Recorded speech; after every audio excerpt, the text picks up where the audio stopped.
देखो जो metal carbonyls का बेसिक होता है ना कि देखो कार्बन का ट्रिपल बॉन्ड होता है ऑक्सीजन के साथ। अब ऑक्सीजन पे वैसे कितना लोन पेयर होता है बाहर, 3 लोन पेयर होता है, यानी कि 6 इलेक्ट्रॉन बाहर होते हैं, 2 6 करके 8 के लिए टोटल। तो यहाँ पे जब 6 बाहर रहते हैं तो 3 यहाँ हो जाते हैं बेसिकली। इस तरीके की बॉन्डिंग होती है। अब जब कोई लिगेंड आता है और इस कार्बन को ऐसा इलेक्ट्रॉन डोनेट करता है यहाँ पर, तो होता क्या है कि लिगेंड का तो ये बेसिक काम है आकर के इलेक्ट्रॉन देना।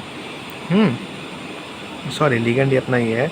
लिगेंड जो यानी कि कार्बोनिल जो लिगेंड है, ये आके बेसिकली अपना इलेक्ट्रॉन यहाँ पर देता है मेटल एटम को, क्योंकि मेटल के पास डब्बे खाली होते हैं। अब इसके पास एक ऐसा करके पाई स्टार जो है ना, यही जो होता है ये pi star anti bonding molecular orbital होता है। अब ये एंटी बॉन्डिंग मॉलिक्यूलर ऑर्बिटल होता किसका पाई स्टार है, यानी कि बेसिकली कार्बन और ऑक्सीजन का जो बॉन्ड हुआ है उससे जो पाई स्टार जन्म लिया है उसका होता है। तो अगर यहाँ पे इलेक्ट्रॉन चला जाता है मतलब पाई स्टार की वैल्यू बढ़ गई, यानी एंटी बॉन्डिंग की वैल्यू बढ़ गई।